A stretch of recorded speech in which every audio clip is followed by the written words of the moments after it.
Welcome one and all to Slay the Spire 2. My name is Seansplains, and in our last episode I went through Act 1 with Ironclad, and now I'm moving on to Act 2 where we left off. First of all, when you transition between acts, you are met with an ancient. Here we have Tezcatara, who is given us the option of Nutritious Soup, which enchants all strikes with Tezcatara's Ember, which means they cost 0 and they're eternal. Eternal is an enchantment that means that they can never be removed from your deck, but having them cost 0 is pretty good. Here we have Storybook, which adds a Brightest Flame to our deck, which as we can see on the right is a 0 cost card that means we gain 2 energy and draw 2 cards, but we would lose 1 max HP, so that's a very high risk, high reward card. And down at the bottom we have Pumpkin Candle, which is gain energy at the start of each turn, but extinguishes at the end of Act 3. So this is really good if you're struggling with answers. At the end of Act 1 you don't really have your deck fully complete yet, and you want to just get to the end of Act 2 and build an answer to Act 3 on the way. But I don't think we really need this, we don't need that desperate help. I am more inclined to take Brightest Flame, because it gives us the extra energy and we have some high cost cards. I'm also looking at this and thinking that that's quite good, but I think I'm going to go with Storybook. We also have quite a lot of max HP to burn through, so that's totally fine. Again, we're going to plan out our route to get to the final boss. We're going to go up here, through this path, take this first elite, get to this first bonfire, second elite, and then into the sandworm.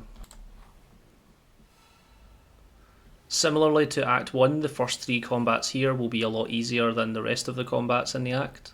This is just a single enemy called Thieving Hopper. On turn 1 he does 17 damage and steals one of your cards, and unless you kill him before he flees the battle, you will lose that card forever. So we're going to want to do that. We'll just hit him with a basic attack. He's stolen my uppercut. I'll use Pyre to give me more energy. We'll shrug it off. Use Brightest Flame just to showcase its power, which gives us Bash, Bird Swoop, Strike. Do we want to draw another card? Probably not, so we won't use Shrug It Off.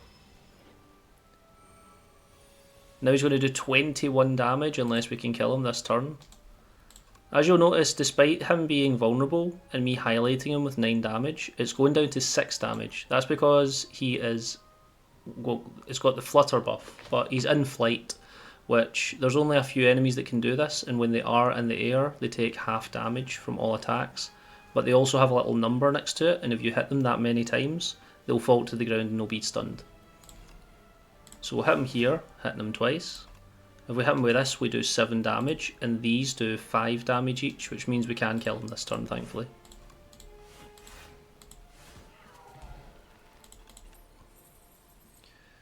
Get our uppercut back, and we've got an option of Whirlwind, which is our first X cost card. X cost just means however much energy you have left, and again in the description if it says X times, it's based on how much energy you have left, and it will apply all those times.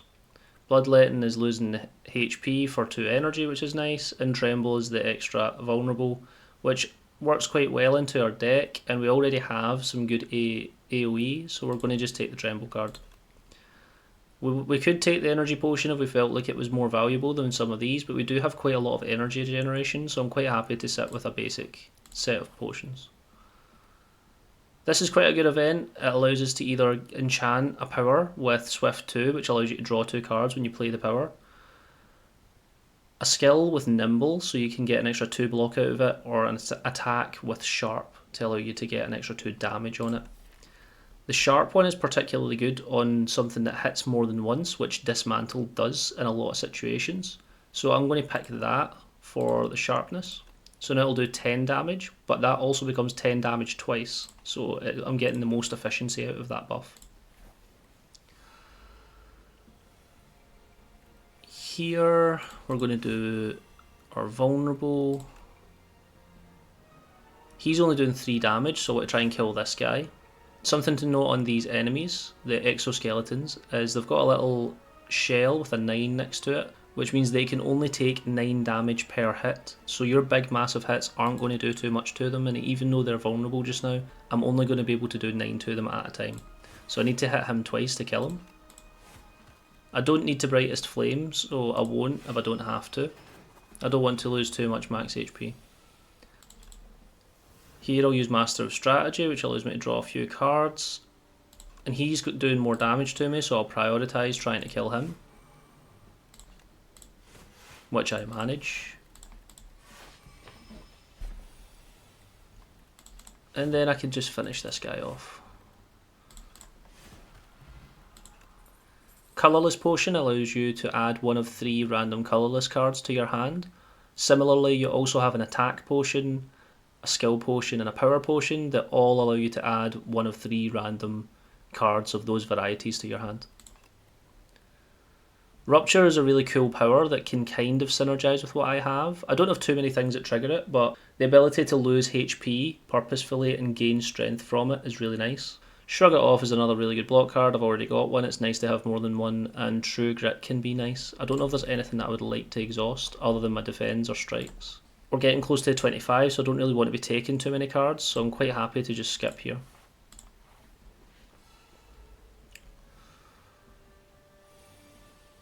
On this turn we're taking 4 damage from this guy, but we can attack 3 times so we can fully block him, and he's going to give us some debuffs. I'll do this, taking only that 1 damage from the beginning, and the 2 status cards he's given us is toxic, so if I don't play these cards this turn I'm going to take 5 damage twice, so it's within my best interest to try and do that. I'll hit him with this, and this, and then play both of these. I also think even though it's not fully efficient, because I have 3 potions and I keep on getting given potions that I'm not taking, I'm just going to use up this block one. So I take 0 damage this turn. Here I'm going to use Master of Strategy and Armaments.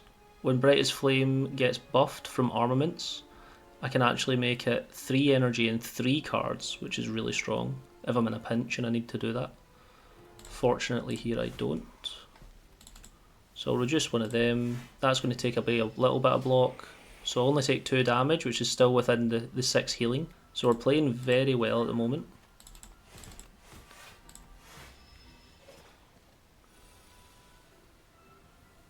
And since I can kill him this turn, I don't need to worry about playing the toxic cards, so I'll just finish him off. Radiant Tincture, I think, is a potion we haven't seen yet that allows you to gain 1 energy and gain additional energy to start with the next 3 turns. There's a similar potion called Clarity Extract that allows you to gain 1 draw and then continuously 1 draw for the next 3 combats as well. Here we're getting 3 options of all upgraded cards, which is nice. This is Tremble for +4 vulnerable, Iron Wave gets an extra 2 damage and an extra 2 block, and Juggling is a new power card we see, which adds a copy of the 3rd attack you play each turn into your hand. And this can be particularly good with a couple of the cards I have. Dismantle and Flash of Steel coming to mind, also Bird Swoop. So I'm going to actually pick this up. I think it'll be a useful power in certain boss combats. This is a really good event for if you have a lot of powers in your deck and you pick up this, which is a relic that gives you 8 damage to all enemies whenever you play a power. Unfortunately we only have a few powers in our deck, so I don't really think it's worth it. I would rather take the gold here and go to a shop and get better things. But the Lost Wisp. In the distance is an odd sight, mounds and mounds of deceased insects, surrounding what looks to be a small glowing moat. It seems to be an effective attractant for all manner of bugs, but you see it lash out at some flames. You move closer to investigate, and we are going to search the nearby area. You decide to leave the little one alone, better play it safe. Not much is in the area, but you find some gold scattered amongst the dead bugs. You don't seek an answer. Moving on to the next combat, and it's got these 2 enemies which have these buffs on them, which is an artifact, and it means we can't use vulnerable on them until we use it for the 3rd time. So it's unlikely I'm going to get a chance to inflict vulnerable on either of these guys. I'm going to need to try and end the battle as quickly as possible though, because their rotation is one will do 16 and the other will inflict me with 3 statuses, and when they get too many statuses in your deck, you're going to be struggling to play the cards that you want to play. So we'll start with playing Brightest Flame to get some extra energy. This will allow us to play demon form and get more strength, and juggling to allow us to get the extra damage from attacks. And I'll play Bird Swoop here.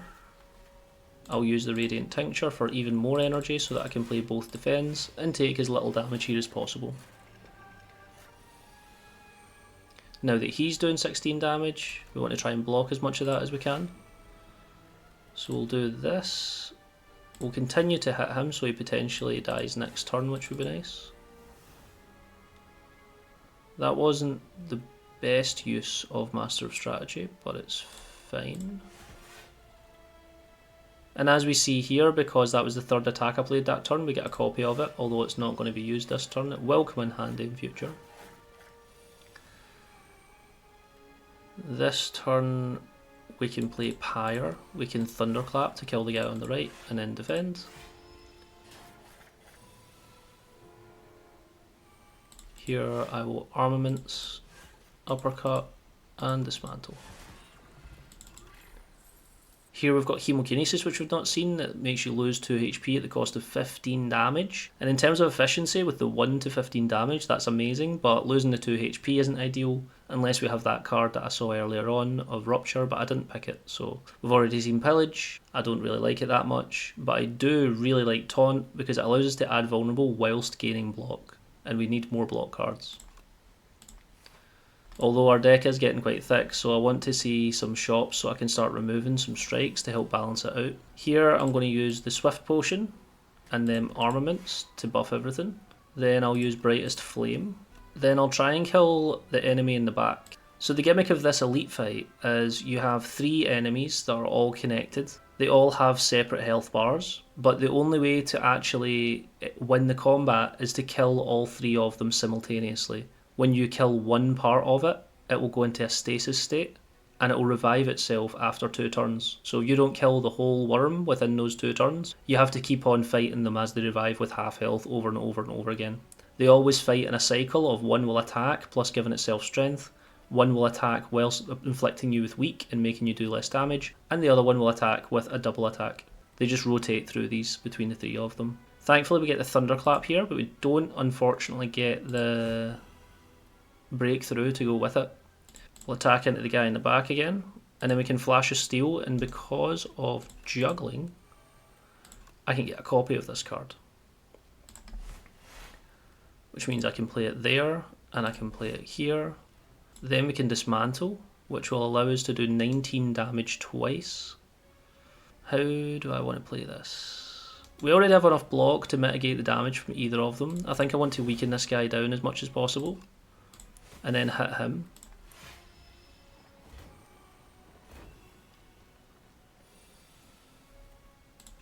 And then I'll hit him.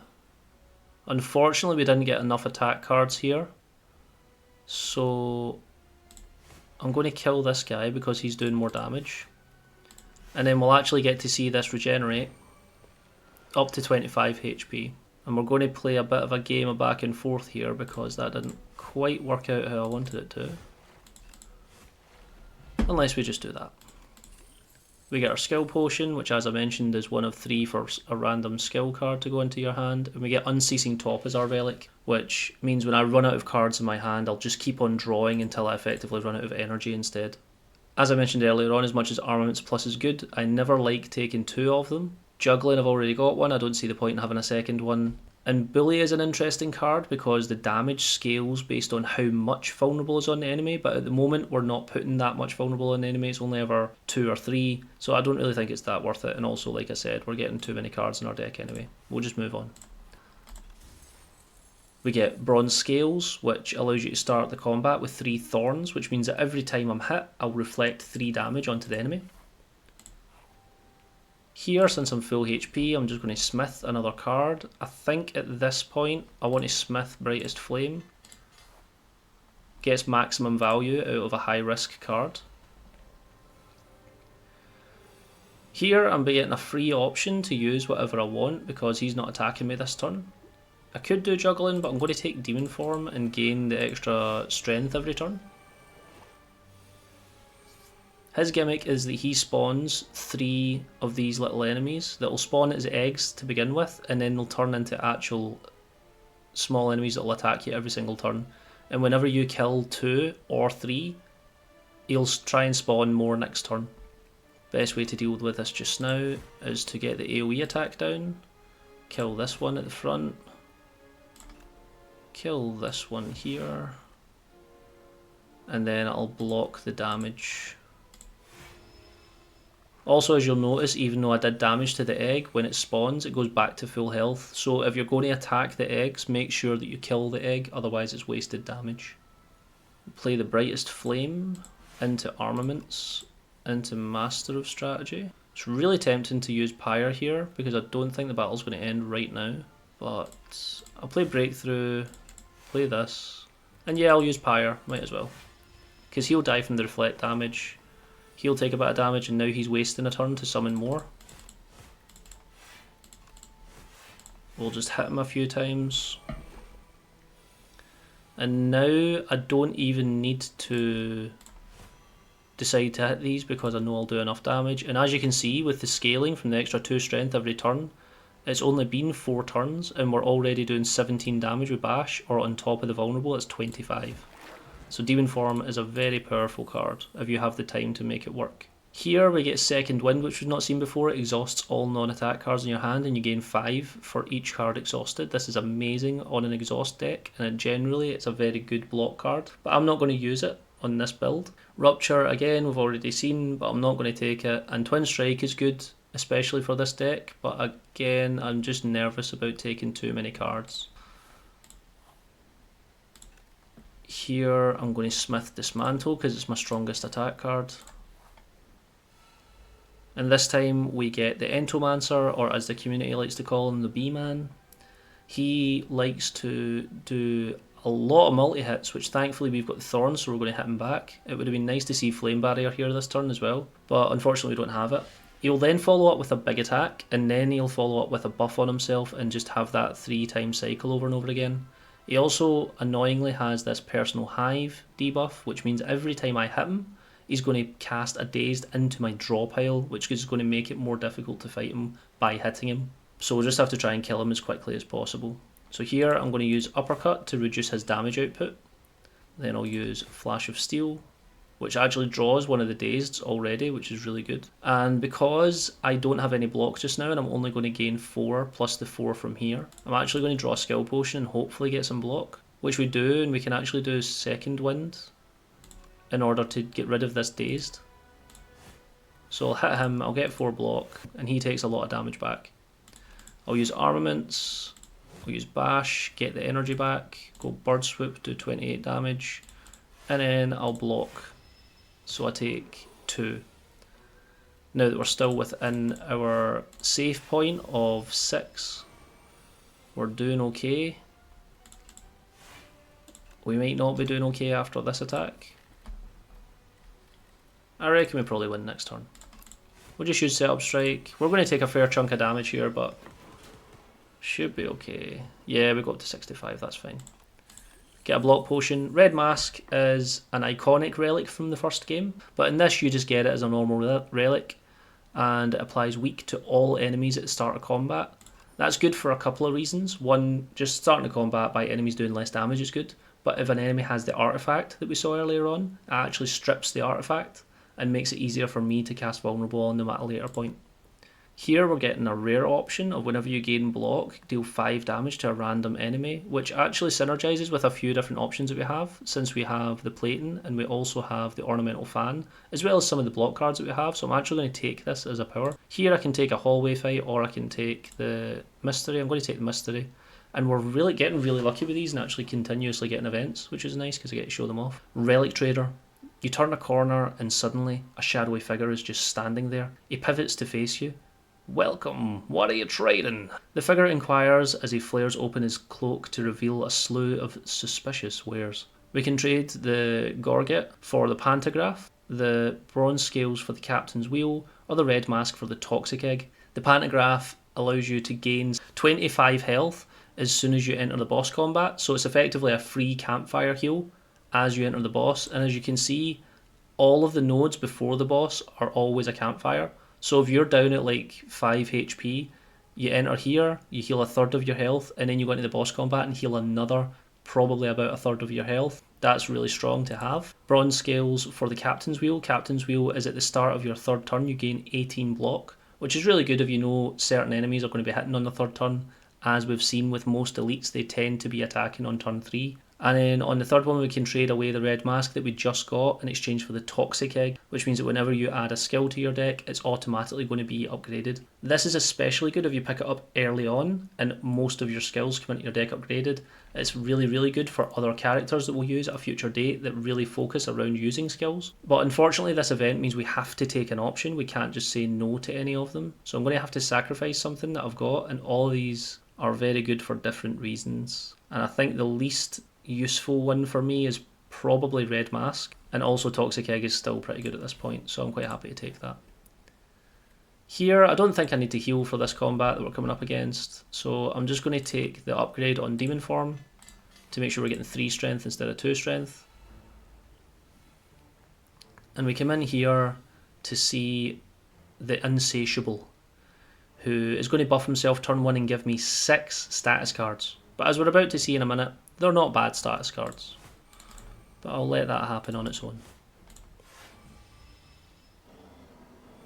So, the gimmick of this fight is he has a buff which is called Sandpit, that means that slowly over time we move closer and closer and closer to the enemy, and if this number hits 0, we instantly die, no matter how much HP we have. The only way to stop that from happening is A, killing him, or B, the cards that he's just given us, which allows us to use 1 energy to move 1 step away from him. Every time you use it, it's going to go between 1 and 2 cost. Thankfully it doesn't keep on scaling higher than that, otherwise a long-winded fight would be very difficult. So here I really want to play Juggernaut, so I'm going to actually use Tremble to get some vulnerable on and then play Juggernaut.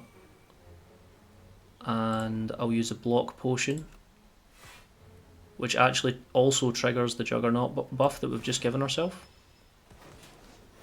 He only does 1 damage, which is nice. We're going to play Pyre because the earlier I play that, the better. It's good to try and get your powers off whenever you have the freedom to. I know he's doing 28 damage, but I'm pretty sure I'll be able to get through this fight fine. And in our deck, we've still got 2 more Frantic Escapes to use, and we've still got 3 more turns, so I will definitely draw them before that turns up, so I'm going to use this time to get some big damage down. Here we get to play Brightest Flame, play Master of Strategy, and armaments all of these cards.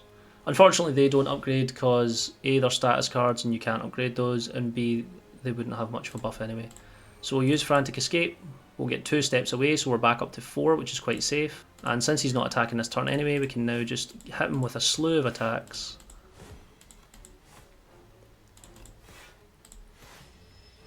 He's already down to about a third of his HP, which is really good. Here I'm going to use Demon Form. I'll use Flash of Steel to see what it gives me. Another Frantic Escape, but I'm pretty confident I'm going to kill him within that time frame, so I'm just going to use 2 defense and do more damage to him. Here we're taking another 20 damage. We're getting quite close to